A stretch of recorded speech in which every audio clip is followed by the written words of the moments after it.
You wake up, you can't move, you can't speak. Something is in the room with you. You can feel it, and no matter how hard you try, your body simply won't respond. This has happened to you. It's happened to me.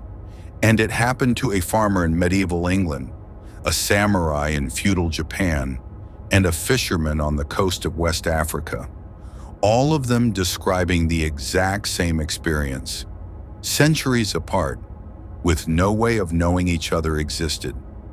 Science calls it sleep paralysis, but every culture on Earth gave it a different name, and every single one of them said the same thing. Something comes. Before we go into the stories, let's establish what we actually know. Sleep paralysis occurs during the transition between sleep and wakefulness. When you're in REM sleep, the stage where you dream, your brain essentially disconnects your body from your muscles. This is a protective mechanism. It stops you from physically acting out your dreams, but sometimes your mind wakes up before your body does. For anywhere between a few seconds and several minutes, you are fully conscious, but completely paralyzed. You can breathe, you can think, you can feel absolute terror, but you cannot move. And here's where it gets interesting. Across cultures, across centuries, across people who had no contact with each other whatsoever, the hallucinations are almost always the same. A presence in the room, a weight on the chest, something watching from the corner. Sometimes a figure, sometimes just a shadow. Roughly 8% of the general population experiences this at least once. For people with anxiety or irregular sleep schedules, that number climbs significantly higher, so the experience is real. The question is, what did humanity make of it? In English folklore, she was called the old hag, a witch, or sometimes simply an old woman, who would climb onto your chest while you slept and press the life out of you. The word nightmare itself comes from this tradition.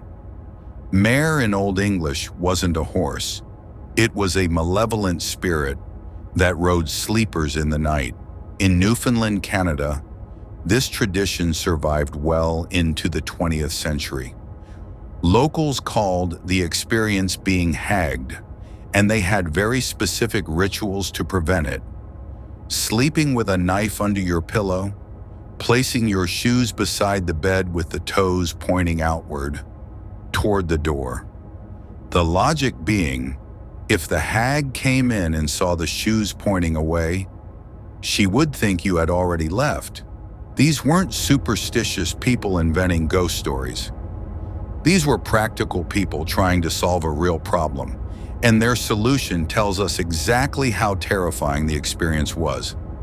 In Japan, sleep paralysis has a name that translates roughly to bound in metal.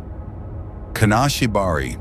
The imagery is precise, not a creature sitting on you, but the sensation of being physically restrained, as if iron had been wrapped around your limbs. In Japanese folklore, this was caused by the spirits of the dead, or sometimes by a vengeful curse placed by an enemy. Samurai literature references it. Edo period woodblock prints depict it. It shows up in ghost stories that are hundreds of years old. What's remarkable is the consistency. Japanese culture had no contact with English folklore when these stories developed, and yet both traditions landed on the same core description: immobility, a presence, and the specific sensation of pressure on the chest. Modern Japanese surveys suggest that Japan actually has one of the highest rates of reported sleep paralysis in the world. Somewhere around 40% of people reporting at least one episode in their lifetime. Researchers aren't entirely sure why. Some point to cultural factors around sleep deprivation. Others suggest it may simply be that Japanese culture has always had language for the experience, so people recognize it and report it. In Islamic tradition, the jinn are not simply demons, they are a separate order of creation. Beings made of smokeless fire, existing alongside humanity, but largely invisible to us. And among the jinn, there are those who are malevolent, who enter homes at night, who press down on sleepers. Across Turkey, Egypt, Morocco, and throughout the Arabian Peninsula, sleep paralysis has historically been interpreted as a jinn attack. The response wasn't panic, it was prayer. Specific verses from the Quran recited before sleep, as protection. The logic being, the jinn cannot bear the sound of sacred words. What's striking here is the level of detail. This wasn't a vague cultural fear.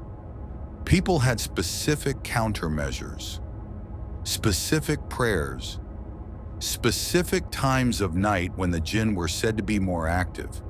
The experience was documented, categorized, and responded to for over 1,000 years.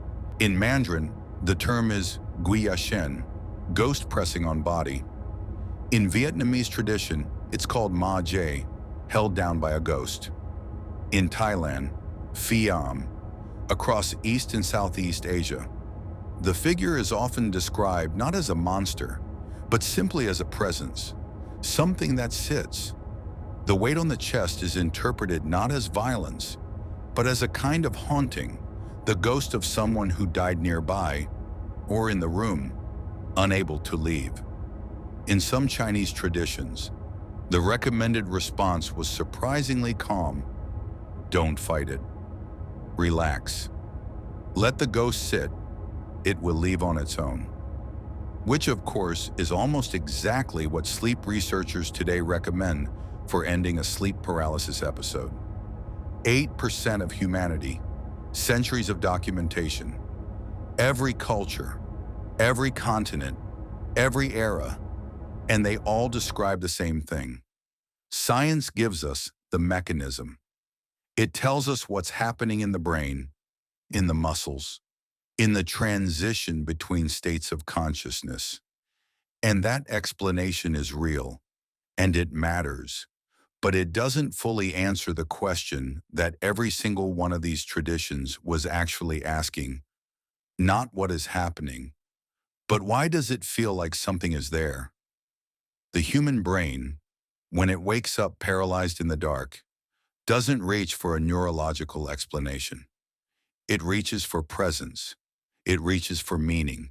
And every culture on Earth, independently, separately, without knowing the others existed, reach for exactly the same answer. Something comes. You were wondering.